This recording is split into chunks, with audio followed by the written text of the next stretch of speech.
From Hollywood, it's time now for... Johnny Dollar. Ralph Kearns, Johnny. Great Plains Guarantee. Oh, hi, Ralph. Johnny, you're 52 years old. I am? 8 months ago, you married a lovely 27-year-old girl. Now I'm with you. A month later, you took out a $50,000 life insurance policy on a chief of police's salary. I did, huh? And who did I name as beneficiary? Your beautiful wife. Who else? So? So, 3 days ago, you were shot to death. I had a feeling it wasn't going to last. And 24 hours later, your wife files a claim on the policy. My friends tried to warn me she was fast. Well, there's the setup. What do you think? The same thing you probably do. In that case, you got just 56 minutes to catch the plane. The town is Greensport, Missouri. And watch yourself. What do you mean? From what I hear, Johnny, it's a wide open town.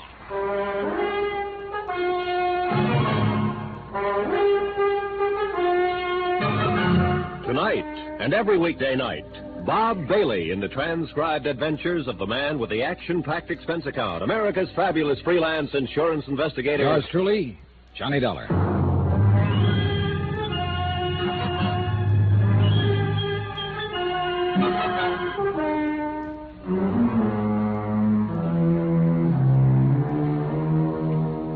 From Special Investigator Johnny Dollar to the Home Office, Great Plains Guarantee Company, Hartford, Connecticut. The following is an accounting of expenditures during my investigation of the Open Town matter.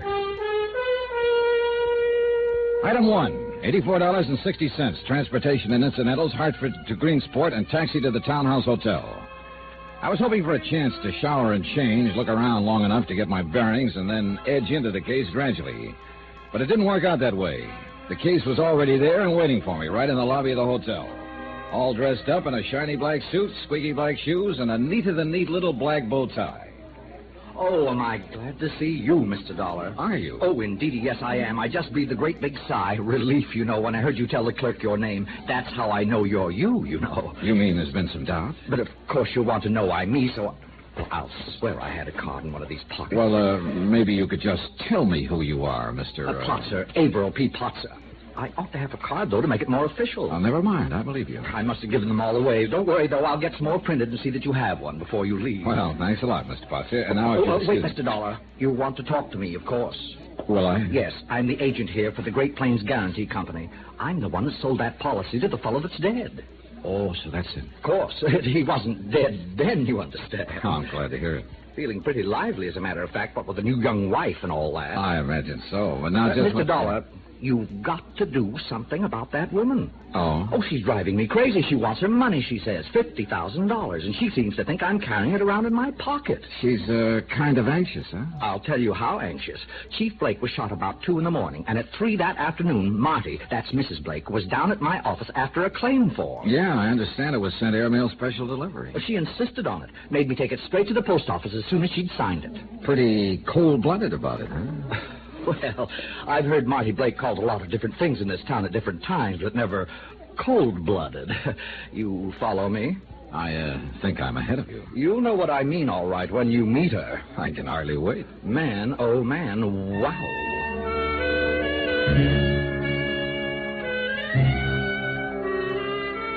Item 2, $1.15, taxi to the suburban home of Edgar Blake, former chief of police of Greensport, now deceased. On the strength of Potzer's description of the widow, I added a shave to the shower and change, and I hoped I looked a little fresher than I felt. The house was a rambling 2-story job set back from the street. Well-kept shrubbery, nice lawn, quiet neighborhood, and plenty expensive. I wondered how Blake had been able to afford it. I was halfway up the walk when a man came out the front door. He wavered down the steps, then stopped and waited for me, rocking slightly on his heels. A copper. I can tell him a block away. You're a copper, right? Wrong. Private eye, maybe? No, insurance investigator. Insurance. That's what I just asked her about. And you know what she did? Threw you out, probably. Right. Said I was drunk. Oh, ridiculous. That's exactly what I said. Ridiculous, I told her. Ridiculous. But you know something? She was right, I am. No, I can hardly believe it. Well, it's a fact, though. At least a little bit. My name's Crayley, Joe Crayley. I'm a reporter. Greensport Daily Herald. Johnny Dollar. Hiya, Joe. Insurance, huh? And he did have some. Well, you wouldn't have had any reason to be here. She was lying. No comment. Who's the beneficiary? Still no comment. It's her, of course. Little smarty Marty. His ever-loving little wife. How much is she going to make on the deal? Sorry, Joe. No comments. All right, let her lay. Okay. Oh, wait a minute. Tell me something, Joe. Suppose I want a little action. Want to get into a poker game while I'm here. Find a craft table, maybe. Any idea where I could go? Sure. Anyone a half a dozen different... How long you been in town, Johnny? About an hour. You wised up pretty fast, didn't you? Well, I didn't know it was a secret. The town is wide open, isn't it? It is. But I wouldn't go around poking into things if I were you. A guy could get hurt, you see what I mean? Maybe a guy did get hurt. Blake, you mean? What makes you think so? Well, if somebody wanted to keep the rackets going, the police chief would be a natural target, wouldn't he? Not necessarily. Meaning? No comment. What was Blake's salary, Joe? $6,000 a year. On $6,000, he was living in a house like this? Wait till you see Marty. She's even more expensive. So that's why Greensport is wide open. The police chief was in. No comment. Well, he's out now, that's for sure. Joe, I'll probably be talking to you later. Yeah, do that. Just ask anybody. Joe Crayley, the alcoholic that works for the Herald. I'm always around somewhere.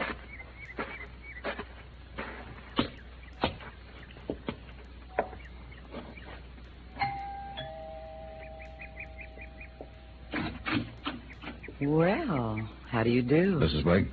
Yes, what can I do? Johnny Dollar. I'm representing the insurance company. Oh, come in, Mr. Dollar. Thank you. Come this way. I'm a little surprised, really. I hardly expected them to pay off so promptly. Well, in that case, you won't be too disappointed. Disappointed? What do you mean? I mean, I didn't come here to pay you anything. Then why did you come? I'm a special investigator, Mrs. Blake. What does that mean? The company would like a little more information about your husband's death. I told them all about it in the claim I sent to them. I know, but sometimes it's necessary. That's the pitch. They're trying to squirm out of it. Why do you say that? Because they sent you here, that's why. And because they always do. I know how those companies operate. Oh, you've had experience with them before. No, I haven't. But I'm a real smart girl, Mr. Dollar. And I know a fast shuffle when I see it coming. And a smart girl ought to know better than to yell before she's hurt. Why else would they send out a special investigator? I told you why. They want some more information. What information? What is it they want to know? The details, that's all. Exactly how your husband was killed. I told them all that in the claim. I know. He was look. shot to death with his own gun right here in his own house. Do you mind showing me how it happened? Oh, for the love of... Now, look, there won't be any payment until I file my report, Mrs. Blake. All right. You win. When you go after something, you really go after it, don't you? Well, that's what I get paid for. Oh. And what about something you personally wanted? Well, that would depend on how bad I wanted it. I see. Would you like a drink? No, thanks. You won't mind if I have one. Right ahead. Looking at you. Right. Now, if you wouldn't mind. Yeah, I know. Stick to business. All right, come on. Happened over here by the stairway. I see. Right here. This is where he fell. This is where he died. His gun was lying on the floor beside him. Middle of the night, wasn't it? About 2 a.m, we'd been asleep. Why did he come downstairs? I heard a noise of some kind. It woke me up. I shook Ed and told him about it, and he came down to see what it was. He was armed? No. His gun was there on the hall table by the front door. Is that where he usually left it? Yes. Whenever he came home, he always took it off and put it there on the table. Then anyone who knew him would probably know they could find it there. Yes, I suppose so. All right. So, what happened? Well, like I said, Ed went on downstairs, and I walked out of the bedroom into the hall. Were there any lights on? Well, not down here. I turned on the hall light upstairs. Did you hear your husband say anything? No, all I heard was the shots, 4 or 5 of them. Then I heard someone run out the front door. And what did you do? I called out to Ed, but he didn't answer. Then I ran downstairs and found him lying here, dead. Did you get a look at the prowler or whoever it was? No, it was too dark. And he ran out as soon as he fired the shot. How did he get into the house? The detective said he forced the lock on the front door. I guess that was the sound that woke me up. And then he used a gun that was inside the house that he may or may not have known was inside the house. That's what the police figure. All right. What do you figure, Mrs. Blake? The same thing, I guess. I don't know any more about it than they do. Well, I thought you might have some theory of your own. I'll string along with them. Uh-huh. Just an accidental prowler who got panicky and snatched up a gun that happened to be lying around handy. I guess that's about it. Any idea at all who the prowler might have been? Of course not. Do you suppose it could have been somebody besides a prowler? Somebody who came here for the express purpose of murdering your husband? Oh, Ed had a lot of enemies, of course, because of his job, but... What about his friends, Mrs. Blake? What do you mean? Do you suppose one of his friends could have done it? I don't know what you're talking about. I've been admiring your watch. Real nice. Set in diamonds, emerald band. Must be worth around $2,000. Very nice. Well, thank you. And this house, the furniture, that car out there in the driveway. On a police chief's salary, Mrs. Blake. I wouldn't know anything about Ed's financial affairs. Who runs the rackets here in Greensport? What rackets, Mr. Dollar? Was your husband in on them? Sure you won't have that drink? All right, Mrs. Blake, play it your way. I thought the insurance company was probably convinced that I was the one who killed him. They're not convinced of anything yet. But they think I did it, don't they? No, but they think 24 hours is pretty fast for a grief-stricken widow to shoot a claim into the office. I am not grief-stricken, Mr. Dollar. So I've noticed. Do I have to be? Is there some clause in the policy? No, you don't have to be. You think I did it, don't you? I think there's a strong chance you did. Then I think you need a little straightening out. I'll listen.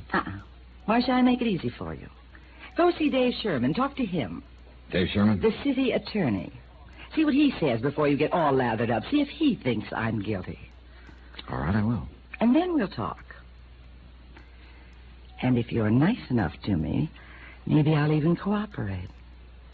You never know. Do you?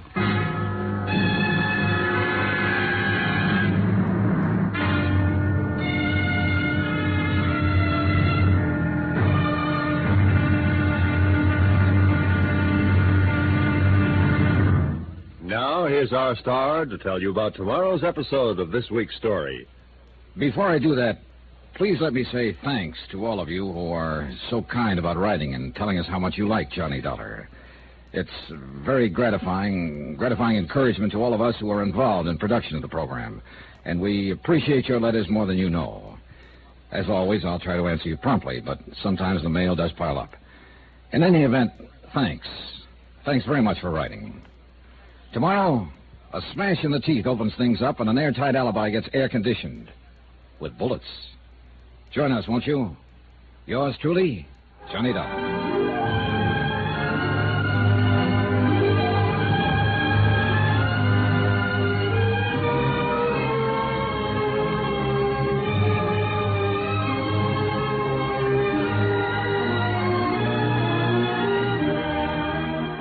Yours truly, Johnny Dollar, starring Bob Bailey, is transcribed in Hollywood. Written by Les Crutchfield, it is produced and directed by Jack Johnstone.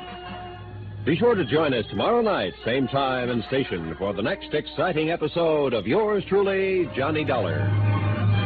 Roy Rowan speaking.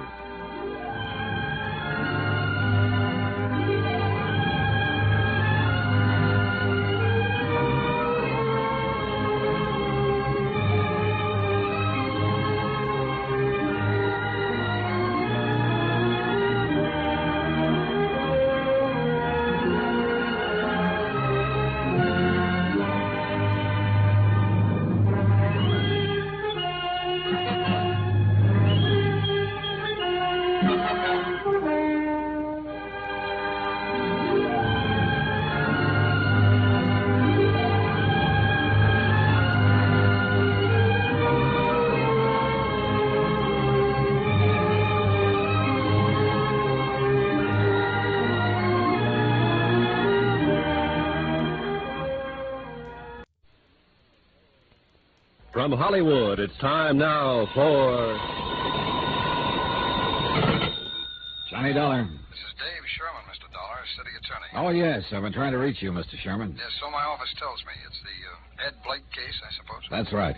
Well, I've already told my secretary to make all the records available. It's not to the them. records I'm mainly interested in, Mr. Sherman. I want to talk to you personally. Oh, why? Because I've been informed that you're able to furnish an alibi for my number one suspect. Marty Blake, huh? That's right. Who informed you, Mr. Dollar? Marty Blake. Oh, the lovely widow herself. Right. Well, I guess we'd better have a talk. That's exactly what I was thinking. Yes, if you're dead set on lighting a fuse in this town, I may as well give you some matches. Come on over to the courthouse.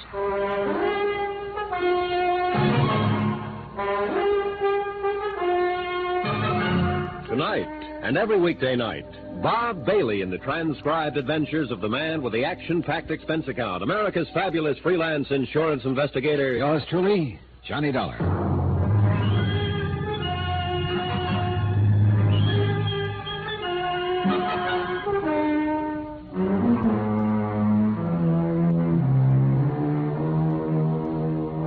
From Special Investigator Johnny Dollar, location Greensport, Missouri, to the Home Office, Great Plains Guarantee Company, Hartford, Connecticut. Assignment, the open town matter. Expense account continued. Items 5 and 6, 70 cents. A copy of the Greensport Daily Herald and a taxi fare to City Hall. I opened the paper and glanced over the headlines. Murder of police chief still unsolved. City Attorney's Office claims new evidence.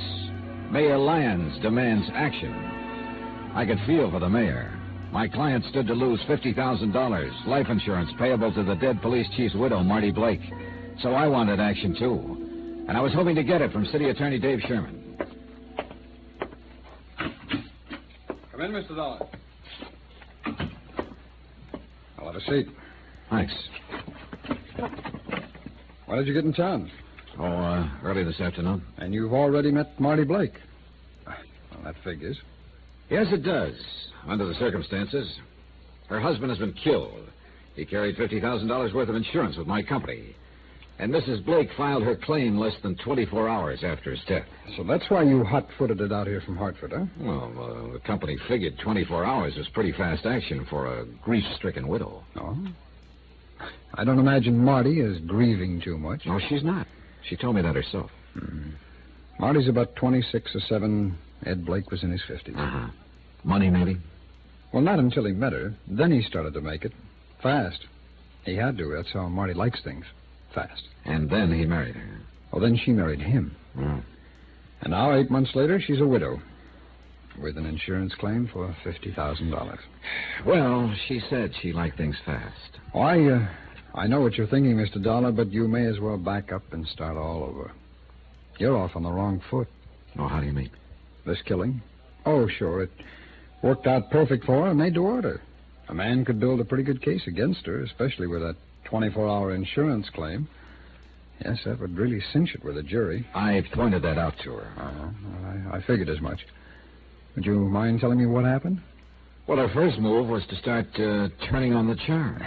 Well, that's one of the easiest things she does, if she thinks it might pay off. And after all, with $50,000 in the offing... Sure. Did she give you any of the details of the night it happened? It bored her to death to even talk about it. Uh-huh. And you thought she was putting on an act to maybe throw you off? What would you think? Oh, she wasn't, Mr. Dollar, any more than she was sorry that Ed Blake was murdered. Then she's pretty cold-blooded. Well, that's a moot question. Figuratively, yes, I suppose she is. See, she used to be a dancer. Never good enough to make the big time, so she had to, live by her wits and her charm. But you pointed out things that could look pretty black for her if the case ever got to court. That's right. Huh? What happened? She sent me to you. Why? So I could tell you she didn't kill him. Well, it adds up, Mr. Sherman. Yeah, I know. It was late at night, the two of them alone in the house. Her husband shot to death with his own gun. I know, Mr. Dollar, but not by her. Why not? That story about the mysterious prowler has been used before, over and over. Matter of fact, I broke one of them not 6 months ago. Mm-hmm. But in this case, it's true. How do you know? Because you were wrong on one point. They weren't alone in the house. Well, what do you mean? Who else was there? I was. Oh, I see. She's as pure as the driven snow. Well, At least so far as Blake's murder is concerned. Yeah, kind of a neat setup, isn't it? Huh? Instead of prosecuting attorney, you're the star witness for the defense. Yes, I suppose if it came to that, I'd have to be. I was there when it happened. So that's why she sent me to you, so I could hear it straight from the horse's mouth. That's about it. Well, she couldn't have a much better alibi than the city attorney himself. Thank you. Oh, she's in the clear, Mr. Dollar. How did you happen to be there at 2 o'clock in the morning? I was spending the night. Ed and I were planning to leave early on a fishing trip. Oh, I see. Like to tell me all about it? Certainly. We'd all gone to bed around midnight. It was a few minutes before 2 I woke up. I heard Marty and Ed out in the hall just outside my room. I opened my door, and just then Marty snapped on the hall lights. A second later, the shots blasted downstairs. 5 quick ones. Where was she standing at the time? By the door of a room not 10 feet away from me. So you see, Mr. Dollar, she couldn't have done it. So that's that. She can thank her lucky stars you were there. Oh, Marty's always been lucky. Have you known her a long time? 3 or 4 years. Ever since she came here to Greensport. You and Blake were pretty good friends, I suppose, huh? No. No, as a matter of fact, we didn't have too much use for each other. Oh? Oh, I know it doesn't make sense going fishing together and spending the night in his home, but... Well, I know what you're thinking, Mr. Dollar. Do you? Yes, you're thinking maybe I need an alibi as much as Marty does. Well, it is that kind of an alibi. It works equally well for either of you two. Yeah, only I don't need an alibi. Blake and I had our little differences, that's true, but they weren't serious enough to be a motive for killing him. Maybe Marty herself could be a motive. In what way? How old are you, Mr. Sherman? 33. Why? And Marty Blake is 27. And a beautiful girl. Her husband was around 52, I believe. Wrong guess again, Mr. Dollar. I've known her too long, and what's more important, I know her too well. Meaning? Well, sure, she's a knockout. I was nuts about her once. She's, summer night, wild honeysuckle and a handful of stars, but there's one great big catch to it. And that is? She's got a built-in jukebox, hidden way inside of her, and when you put in money, it plays real pretty music. When you don't, nothing. Ed Blake found out. And still went on putting in money? He liked the music. And that's why he got mixed up in the rackets. Police chief's salary was...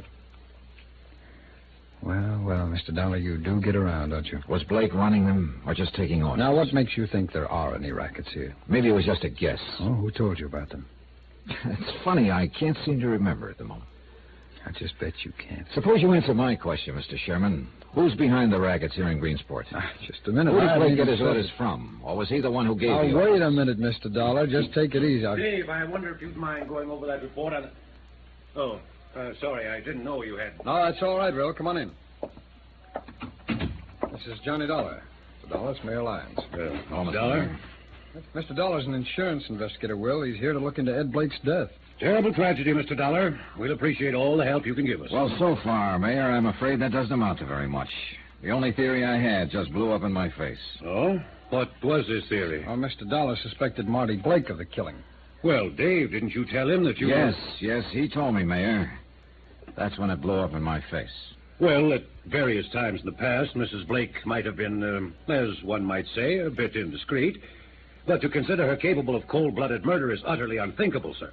Particularly when she was standing just 10 feet away from the city attorney at the time. Well, yes, that's true, of course. Just what is the official theory on the shooting, gentlemen? Well, at the moment, I'm afraid we haven't any. I'll tell you, Mr. Dollar. When we find Shorty Wells, we'll have the killer. Shorty Wells? A local hoodlum. Blake got him sent up the river a couple of years ago, and Shorty swore that he'd get Blake for it if it was the last thing that he ever did. Oh, well, now that's a fairly common threat, though, for a criminal to make. And usually it's nothing but talk. But Shorty was paroled just last week, Mr. Dollar. He was seen around town the morning before the killing. And we haven't been able to locate him since. I see. Wells did it all right. There's not the least doubt in the world. Yeah, it seems to add up, doesn't it? Yes, and we've got every available man on the lookout for him, but so far no luck. There's not even a trace of him. Tell me something, Mayor. Would Marty Blake know anything about the rackets her husband was tied in with? Rackets? Why, that's the most preposterous thing I... Well, it's no use. Mr. Dollar's been talking to somebody, and he's found out that our little city isn't as lily white as we'd like to pretend. Indeed. It's true, isn't it, Mayor? As I hear it, Greensport is a wide-open town. May as well admit it, Will. He knows it already. There's no point in trying to lie about it. All right. It's true, Mr. Dollar. But it's not wide open, as you put it. But there are rackets, as unpleasant as it may be to admit it. Do you have any idea who's back of them? I wish to heaven I did. What about you, Mr. Sherman? Well, if I had an idea strong enough to talk about, I'd be talking about it in court. What about this Shorty Wells? Was he in on them before Blake sent him to prison? Yes, supposedly, but he wouldn't spill a word about the setup at his trial. Afraid to, maybe, huh? Probably. Wells is the key to this whole thing, Mr. Dollar. The rackets as well as the killing. Find Shorty Wells, and we can wrap this thing up in 10 minutes. Then I guess we'd better find him.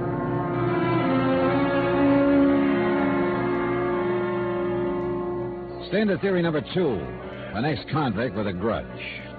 Number 1, young pretty wife, middle-aged husband, big insurance policy hadn't panned out so well. And I wasn't too sold on the second one. It was just too pat somehow. And the fact that Shorty Wells was missing didn't mean much. If I were an ex-con just out of prison and had threatened a man who was later murdered, I'd be missing too. And yet the pat answer was sometimes the right one.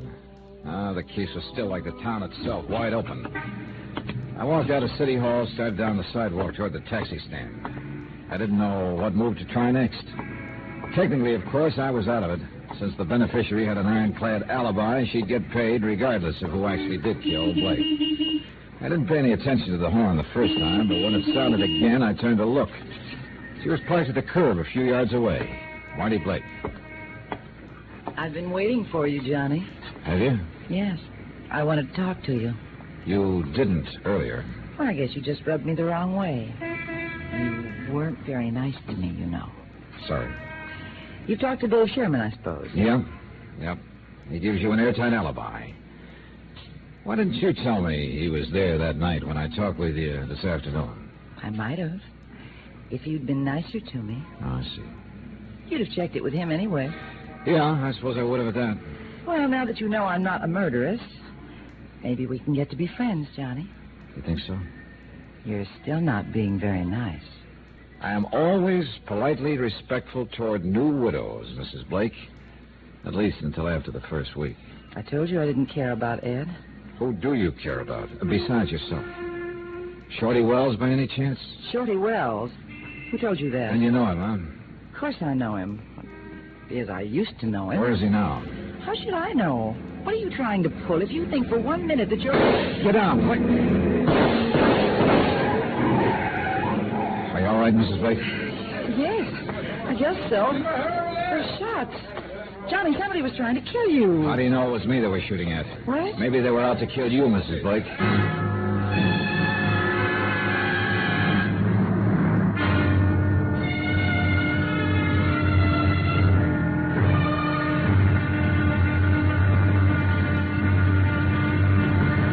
Now, here's our star to tell you about tomorrow's episode of this week's story. Tomorrow, an old flame and a new one, and 2 men get burned.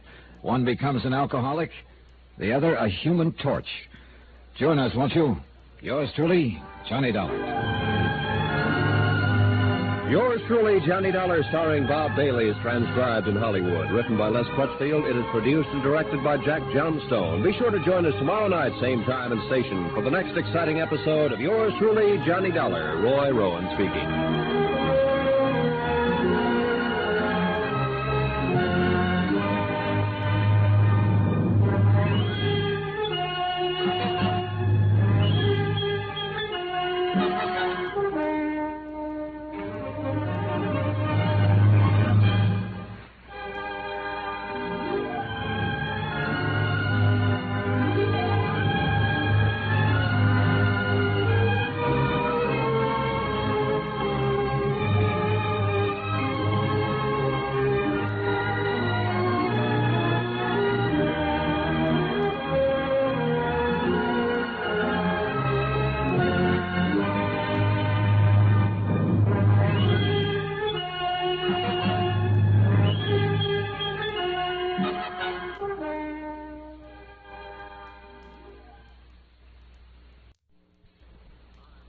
From Hollywood, it's time now for...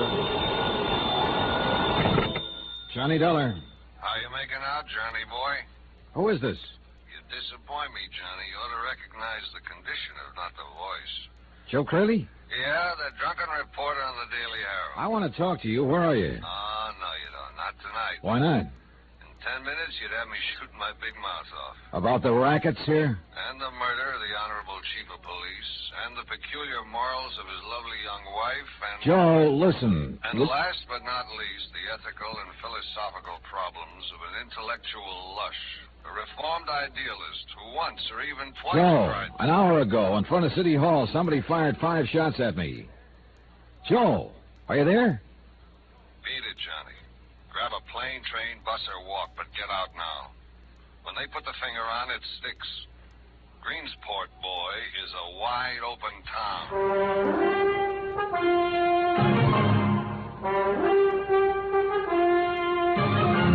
Tonight and every weekday night, Bob Bailey in the transcribed adventures of the man with the action-packed expense account, America's fabulous freelance insurance investigator. Yours truly, Johnny Dollar.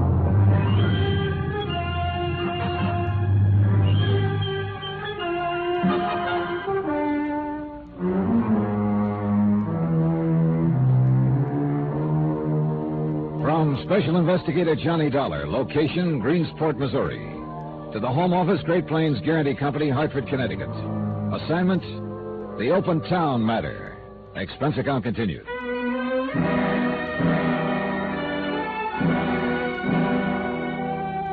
Item 7, $1.85 taxi to the home of the mayor of Greensport, Will Lyons.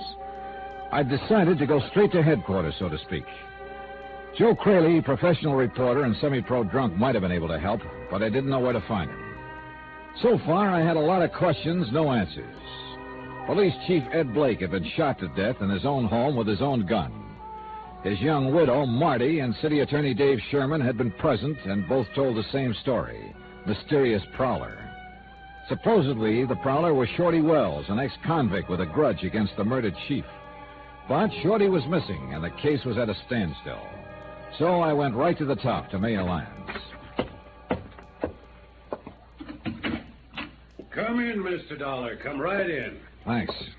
My wife is going out this evening, committee meeting at the Women's Club. We can talk here in the library, if you don't mind. All right, fine. Take a chair there.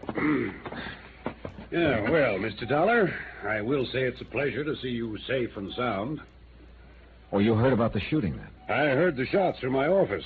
Then the acting chief of police phoned me a few minutes later. Well, does he know yet who did it? Not the slightest. There were no witnesses. At least none who cared to talk. Car took off at high speed and then just disappeared. Like Shorty Wells. Fine. I sympathize with your feelings, Mr. Dollar. I'd feel the same way if I'd been made a target of. But you can rest assured, sir, that every facility of law enforcement in this town is working round the clock to bring the culprits to justice. Yeah, well, that's very comforting, Mayor. But actually, I'm not sure I was the target. What do you mean? Well, when I left you and Dave Sherman and came out onto the sidewalk, Marty Blake was waiting for me in her car parked at the curb. She'd been there about 20 minutes, she told me. Yes, but... Whoever fired those shots had the setup planned, worked out. And I don't think they could very well have planned it for me. Why not? My schedule wasn't predictable enough. They didn't know when I'd leave City Hall, whether I'd be alone or not, or what I'd do when I stepped outside. That's a point, all right. Marty, on the other hand, had been there for 20 minutes. Plenty of time to arrange the thing. But why? Why should anyone want to kill her? Well, there you got me. I don't know. After the shooting, of course, I had a police officer assigned to guard duty at her home, but I regarded it as merely a routine precaution. I was certain that the attempt was made on your life, Mr. Dollar. Well, those bullets came too close to both of us for very much peace of mind. Well, at least Mrs. Blake has protection now. Oh, yeah. Unless that police officer himself knocks her off. Well, you're joking, of course. Mayor, that's the worst thing about this whole case. I don't know whether I'm joking or not. But surely you don't think... And you, are you certain of which ones you can trust in the attorney's office, the police force, in your own department even? Not entirely, no. With the rackets as wide open as they are here, some of the men around you are bound to be involved. I know. It stands to reason. Every raid we've ever attempted has been tipped off before we even got started. Blake tried while he was alive. Dave Sherman tried. I even organized 2 myself. Told nobody about them. Brought in state police to carry them out. Same result. Say, what about Blake? He must have been in with the mob to live on that lavish scale he did. I suppose so. Dave and I suspected him at times, but we could never turn up any actual evidence. Were he and the city attorney friends? Ed and Dave? No, they couldn't get along at all. And yet, the night Blake was shot, Dave Sherman was staying overnight in his home. Yes, I know. I thought myself it was a little odd. Dave says Blake had asked him to, invited him to go on a fishing trip the next morning. A fishing trip. And yet they couldn't get along. I know. I can't explain it any more than you can. Any chance Dave Sherman was the intended victim that night instead of Blake? I really don't see how, Mr. Dollar, in view of the circumstances. Blake was killed when he heard a prowler and went downstairs to investigate. No one could have expected Dave to do something like that. No, I guess not. It was just an idea. I've thought of all kinds of outlandish possibilities myself, but it always comes back to the same thing. Shorty Wells. Yeah, the ex-convict who swore he'd get Blake when he went to prison. He was paroled just a week before, Mr. Dollar, and he was seen in town the day before the killing. And nobody has found hide nor hair of him since. Yeah, it adds up all right. But somehow I still can't buy it. Maybe it just adds up a little too well. 3/4 of the criminals who are sentenced make threats like that, but it's a rare one who carries it out. Rare, yes, but not unknown. Oh, true. I admit he's a strong possibility. But when I hit town this afternoon, I thought Marty Blake was a strong possibility. Until the city attorney himself came up with an airtight alibi for her. Why did you suspect her, Mr. Dollar? Insurance. A $50,000 policy on Blake's life. His wife's the beneficiary. Well, I don't imagine $50,000 will last Mrs. Blake very long. Hey, tell me something, Mayor. Are she and Dave Sherman close friends? At one time, yes. In fact, Dave was pretty serious about her.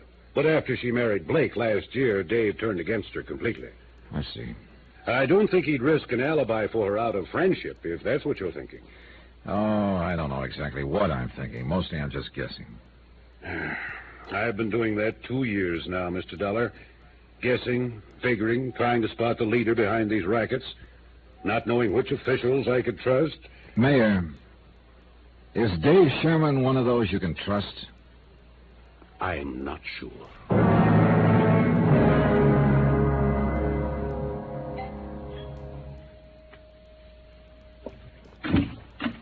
Good evening, Mrs. Blake. Well, this is a surprise. Come in, Johnny. Join the party. Thanks. Of course, I'm the party. There isn't anybody else. Except my watchdog sitting out there in front. Yeah, I saw it. Cute, isn't he? Oh, I didn't notice. I did. Think that's terrible, Johnny? A girl who's been a widow 4 days noticing another guy. Why not? You didn't care anything about your husband. That's right, I didn't. Here's to all husbands. May they rest in peace. He's a cute cop, all right. You know what? I asked him to come inside and have a drink with me, and he actually blushed and stammered. Now, wasn't that cute? Devastating. Would you blush and stammer, Johnny?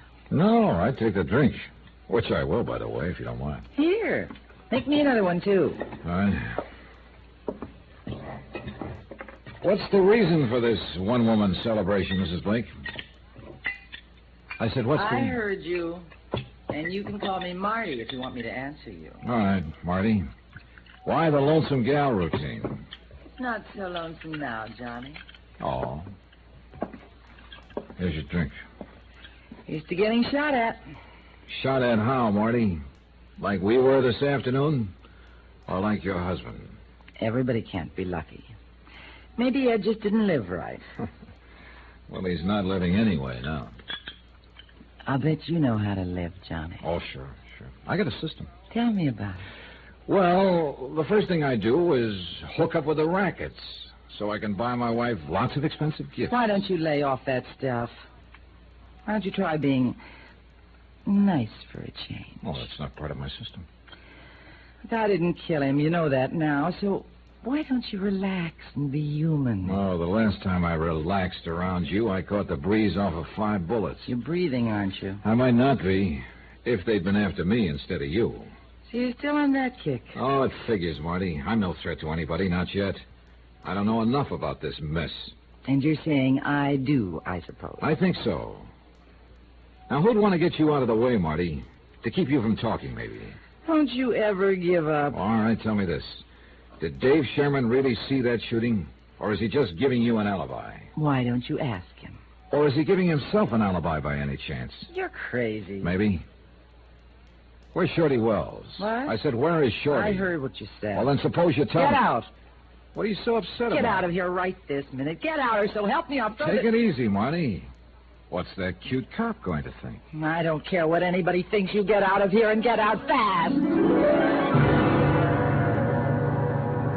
Item 9, $14.40. Drinks, tips, and transportation for a local expedition in plain and fancy pub crawling. I was looking for Joe Craley, disillusioned idealist and erstwhile reporter on the Greensport Daily Herald. I found him on my third martini. He was on his seventh. How, Johnny? How'd you do it? Do what? How'd you find me? Called your paper. They gave me a list of your hangouts. I had 4 more to go. A reputation is a wonderful thing. Keeps you from staying off the straight and narrow. He's looking at you. Right. Joe, tell me about Marty. Tell you what about it? Everything you know. What for? She's got an alibi. Oh, yeah, I know all that. But you still won't give up. Well, she hates champagne, but she always orders it. Why? Because it costs more. I see. She's every man's dream, Johnny. A pink and gold doll in spangled tights, and she's a 4-star tramp. She's an ex-dancer, isn't she? She's an ex-lot of things. Ex-girlfriend of Shorty Wells. Ex-girlfriend... Girlfriend of Shorty Wells? Sure. Ed Blake took her away from him. That's why Shorty threatened to kill him. Said Blake was framing him. Maybe he was. I don't know. Anything could have happened with the police they got in this town. Crooked? Is that what you're trying to say? Some of them are that. The rest of them are useless. Like that business with the gun. What gun? That Ed Blake was shot with. They found it lying beside his body, his own gun. They just assumed he'd shot it out with the killer. It was 2 days before they realized he'd been shot with that gun. That Blake hadn't used it, the killer had. Wait a minute. Do you think Shorty Wells and Marty could have planned the thing together? Johnny, I wouldn't put anything past that dame. Why do you hate her so much, Joe? Guess again, my friend. I don't hate her. I'm in love with her, always will be. Joe.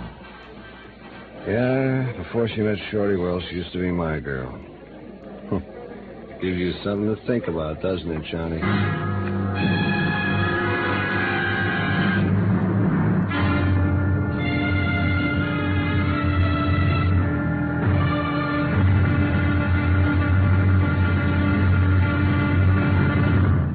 Now, here's our star to tell you about tomorrow's episode of this week's story. Tomorrow, a man with a gun, desperate, faces a blazing inferno and gambles his life.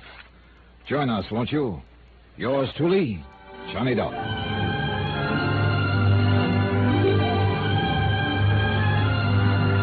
Yours truly, Johnny Dollar, starring Bob Bailey, is transcribed in Hollywood. Written by Les Crutchfield, it is produced and directed by Jack Johnstone.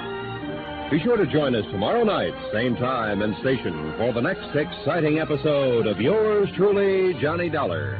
Roy Rowan speaking.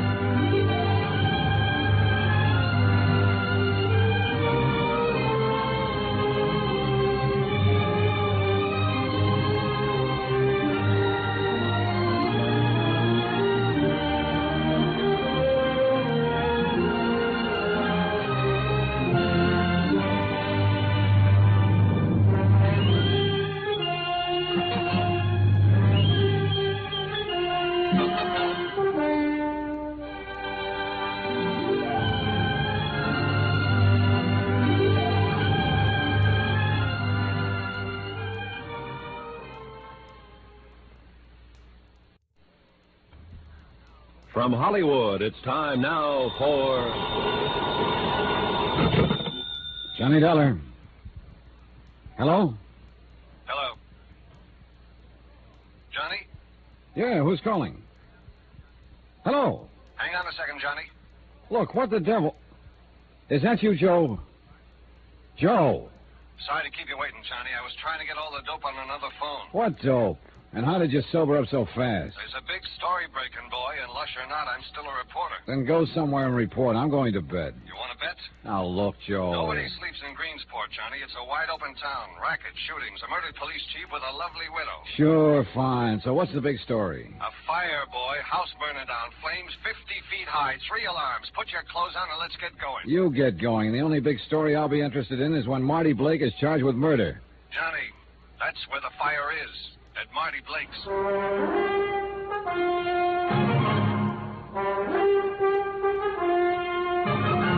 Tonight, and every weekday night, Bob Bailey in the transcribed adventures of the man with the action-packed expense account. America's fabulous freelance insurance investigator. Yours truly, Johnny Dollar.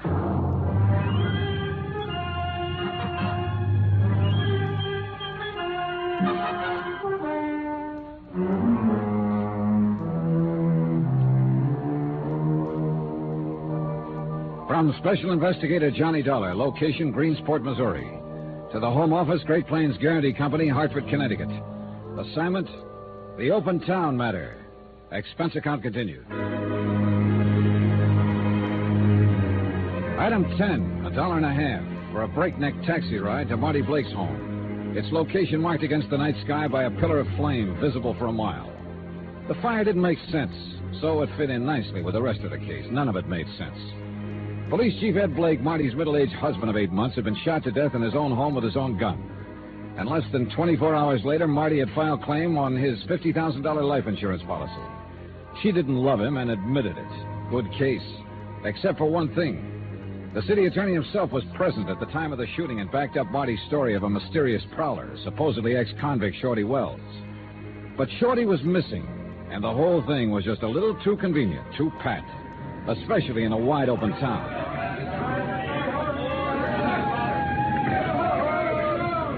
Joe Crayley was going to meet me at the fire, but I didn't see him around. The flames had taken a strong hold, and the whole outside of the house was blazing. The firemen couldn't do much except try to control it, keep it from spreading, and to hold back the clouds that had collected on the street and lawns. Well, how do you figure this one, Mr. Dollar? Among others present was City Attorney Dave Sherman. Well, you wanted to get things stirred up. Well, they seem to be stirred, all right. Were you here when this happened, Mr. Sherman? No, this time I'm not a witness for the defense. I arrived after the firing. Yeah? What about Marty? She's all right. She got out before it really caught. Sitting over there in my car. Then she was here when it started. Yeah. Alone? Well, so it seems. But there was a police officer on guard earlier. I thought you meant alone in the house. Now, he was out here in front. First thing he knew, flames were breaking out of the windows, and then Marty came running out of the house. No one had arrived or left?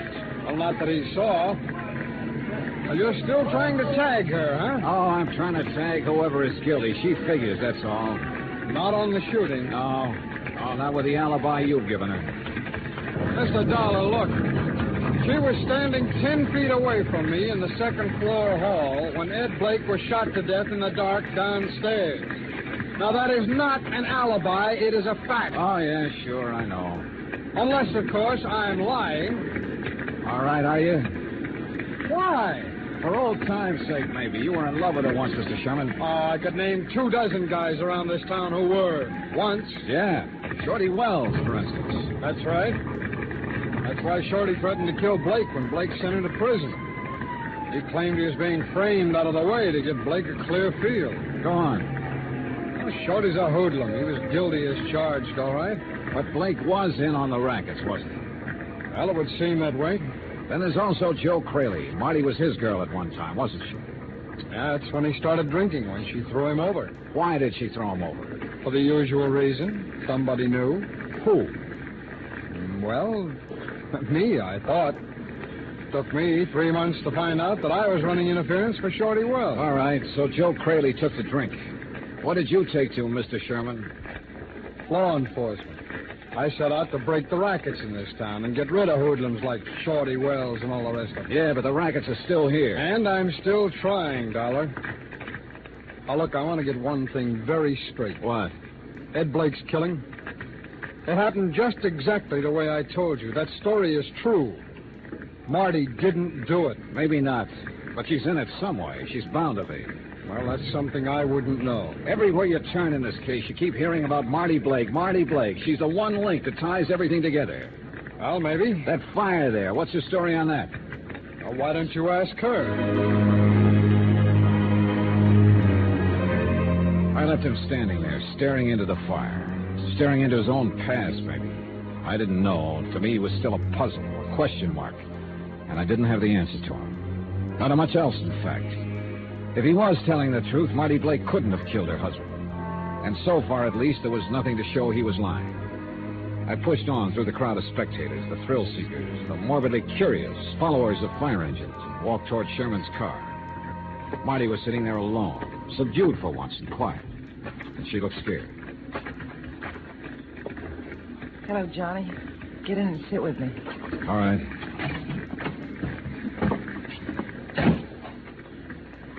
Just look at it. Isn't it terrible? Yeah, it is.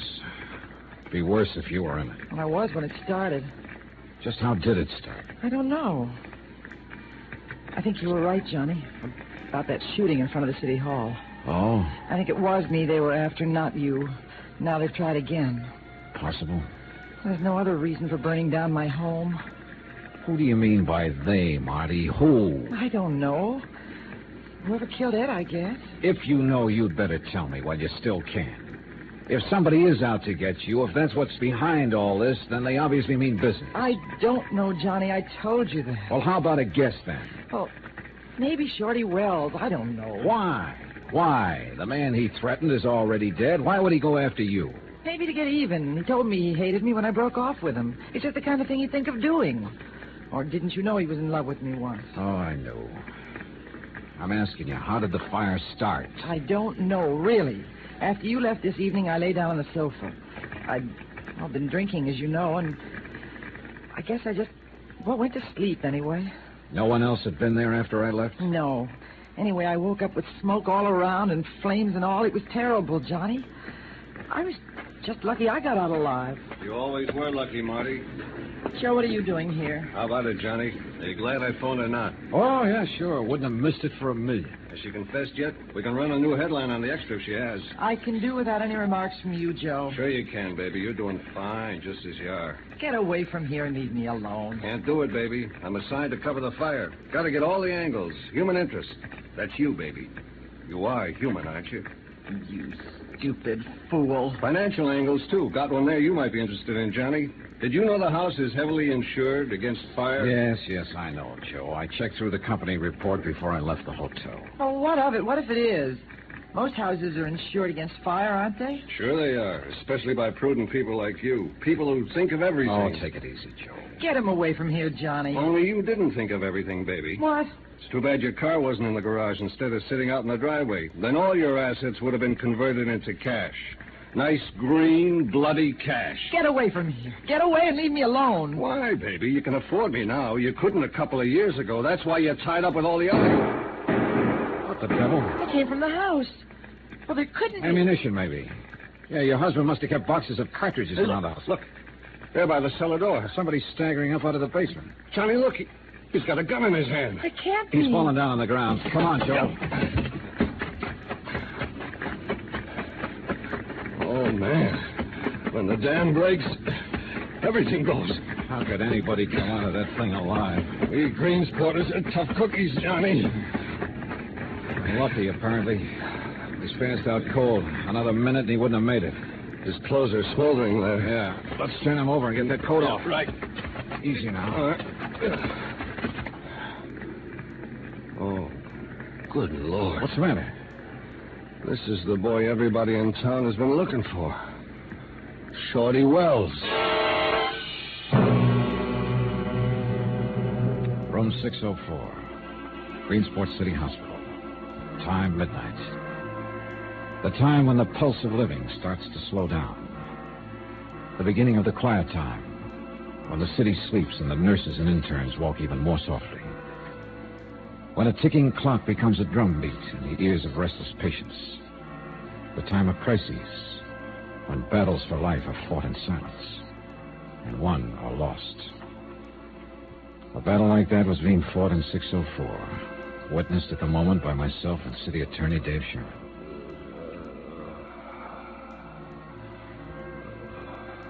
Well, this is always the tough part. The slow part, the waiting it out. Maybe a long wait, Mr. Sherman. Nearly 3 hours, and he still hasn't regained consciousness. You know, I can't understand where he's been hiding out since Blake was shot. Yeah, well, it's hard to tell. I've turned this town upside down, I tell you. I just can't understand it. Oh, I can't understand a lot of things. It's just another one of a lot of things about this case that are hard to figure out. Well, it's tied up with the rackets, that's I'm sure of. I'm not sure of anything about this mess. Yes, if we could just tag the person behind them, we could wrap it up. If we could only... Oh, excuse me. I'll get it. Dave Sherman speaking. Oh, yes, Mayor. Oh, Dr. Morton says he may hang on for a day or two, but as far as pulling through, he hasn't got much chance. Oh, he hasn't been conscious at all yet.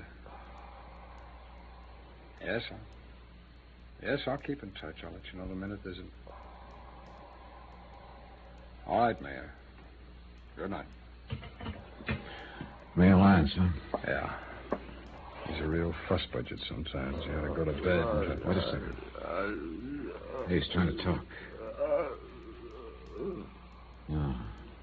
False alarm again. Dollar, do you think he started that fire? Oh, I don't know. If he did, he got caught in his own trap. I just can't figure what he'd hope to gain by doing it. Johnny, Dave.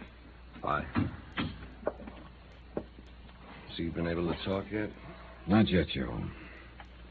Get your story found? Just under the wire. Of course, it consisted mainly of questions. Well, Shorty Wells has the answers. If you were only able to give them out. I can't figure him firing those shots, Johnny. I can't either. He fired them before he came out of the blaze. He apparently wasn't trying to shoot anyone. He couldn't even see anyone the way he's burned. I'm afraid all we can do is wait. At least we'll know the whole story once he's able to talk. Suppose he never is able. Well, he's the only lead we've had. And he's the only one we've got now. The whole case is lying right there on that bed. If Shorty Wells dies without regaining consciousness, then we can drop it and forget it. Because we're beat.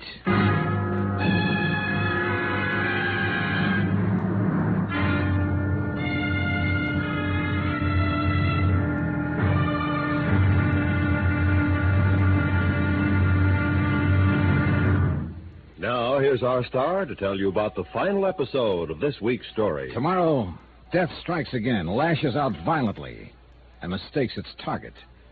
And a wide-open town blows sky high. Join us, won't you? Yours truly, Johnny Dollar.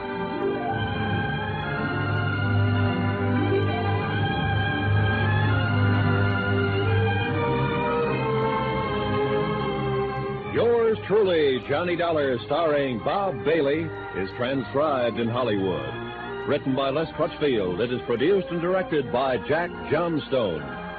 Be sure to join us tomorrow night, same time and station, for the next exciting episode of Yours truly, Johnny Dollar. Roy Rowan speaking.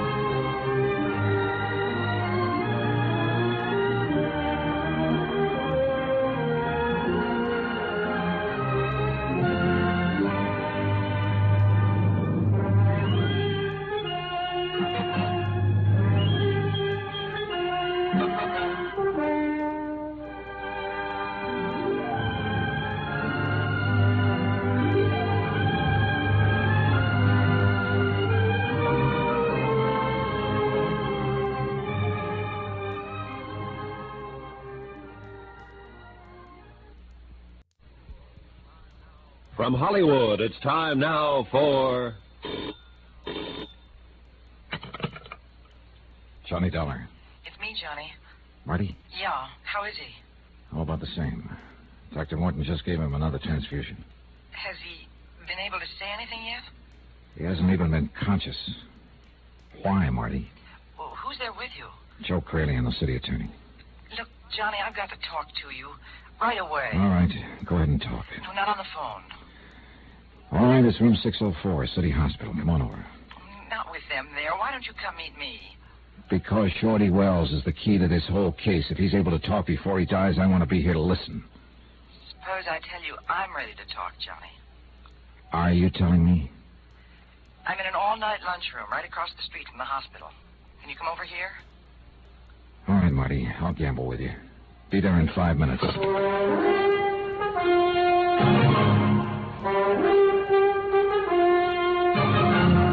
Tonight and every weekday night, Bob Bailey in the transcribed adventures of the man with the action-packed expense account. America's fabulous freelance insurance investigator. Yours truly, Johnny Dollar.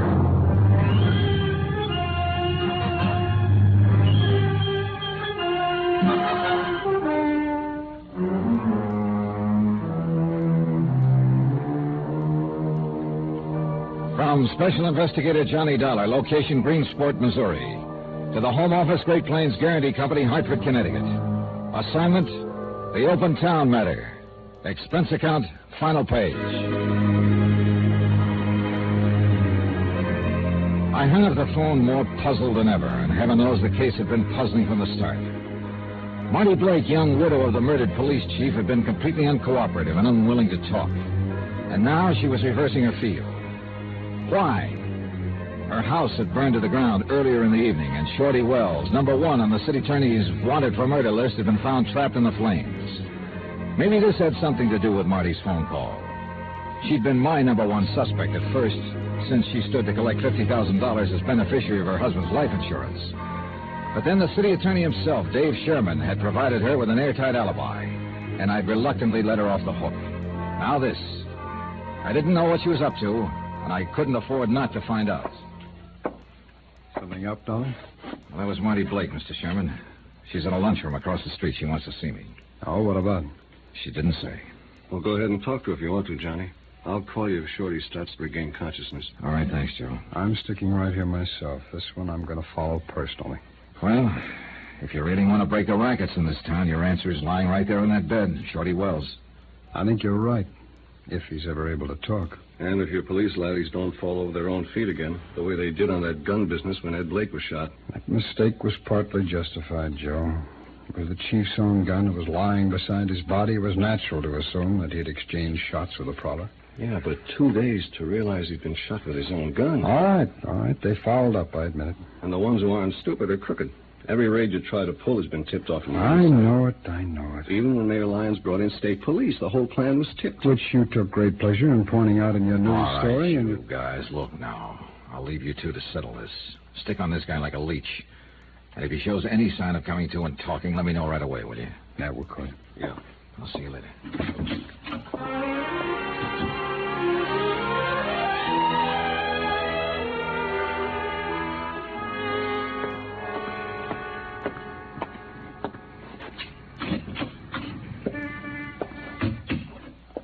Back here in the booth, Johnny.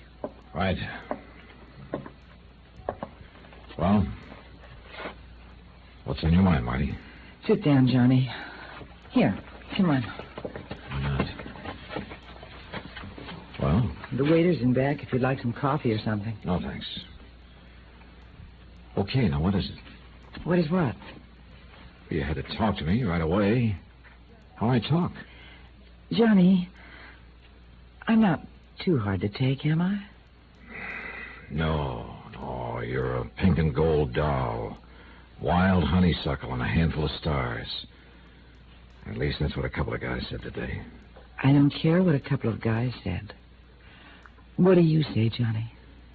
I guess the description fits as far as looks are concerned. And if that's all you want to talk about... No, wait, Johnny. I'm in the clear on this. You know that.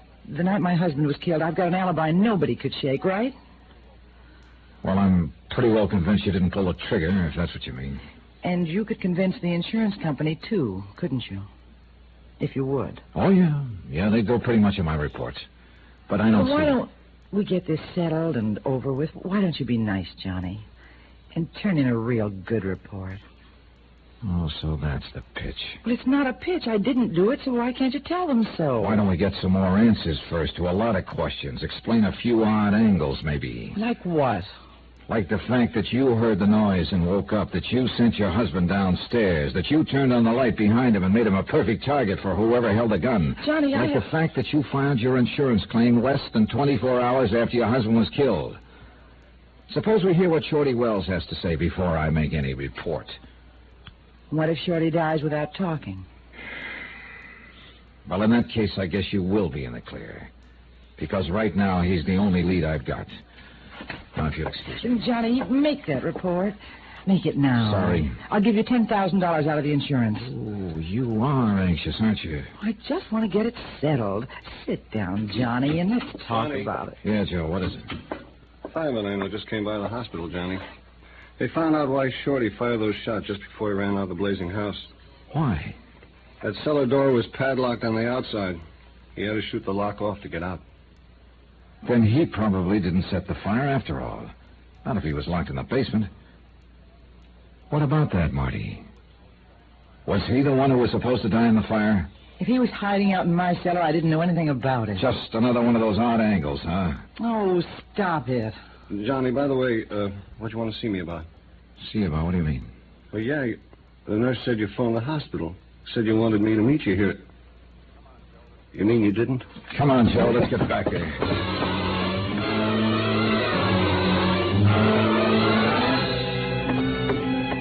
Sure, that's why she wanted me to meet her there, to get me away from that room. And somebody phoned and got you away. Elevator's coming down now, Johnny.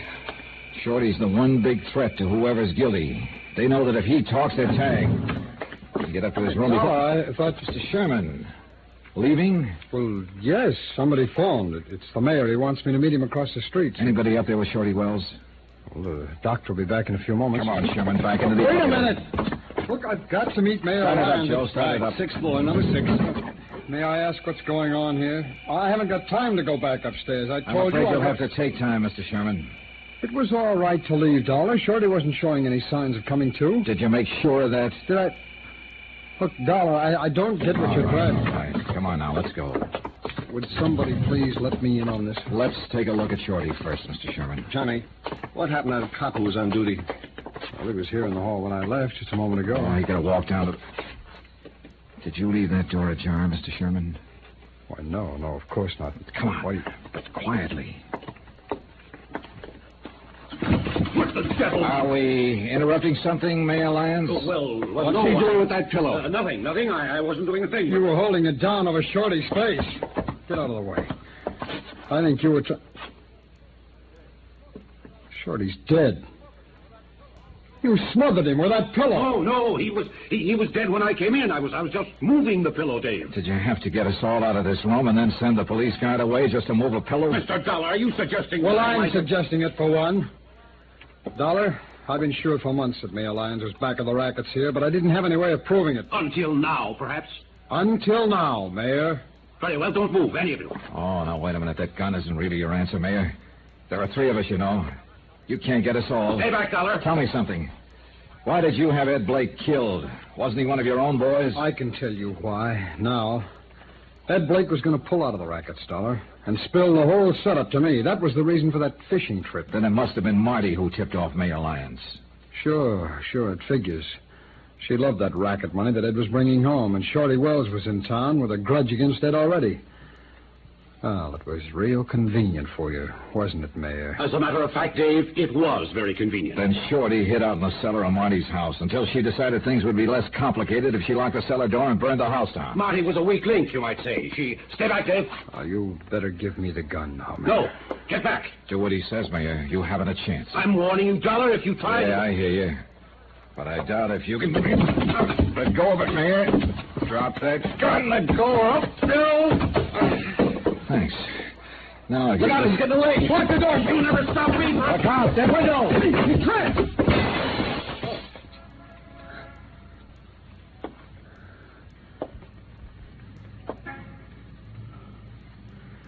That's 6 floors down.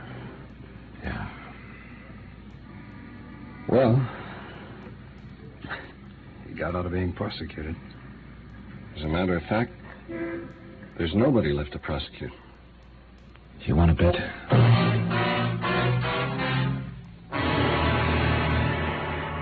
She was still sitting there in the lunchroom across the street from the hospital. And she'd heard what had happened.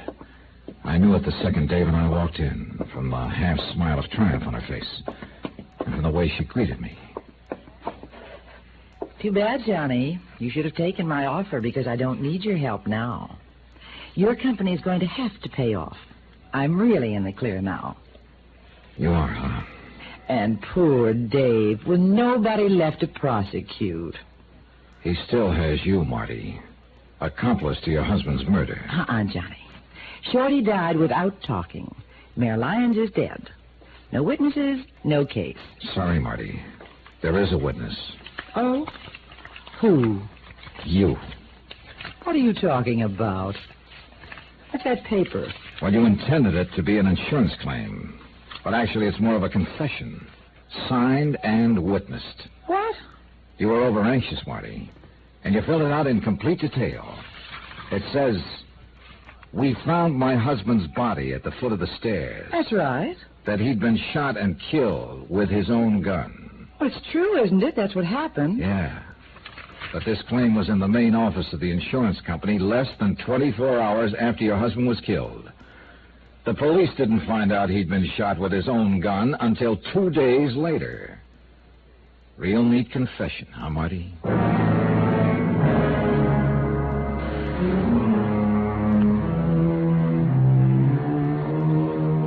Expense account item 12, $310.45. Incidentals in Greensport and transportation back to Hartford. Expense account total, $516.20. End of account, end of report. Remarks? Marty Blake never was able to explain how she knew about that gun. She sure tried. Yours truly, Johnny Dollar.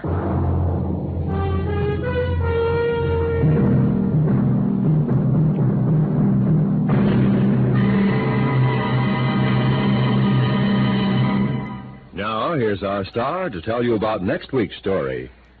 Before I do that, please let me say thanks to all of you who are so kind about writing and telling us how much you like Johnny Dollar.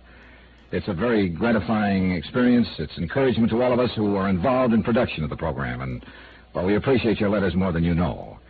As always, I'll try to answer you promptly, but sometimes the mail does pile up. In any event, thanks. Thanks very much for writing. Next week, a yacht that wasn't there and a man who wasn't there. They never were, but that's where I found them. Join us, won't you? Yours truly, Johnny Dollar.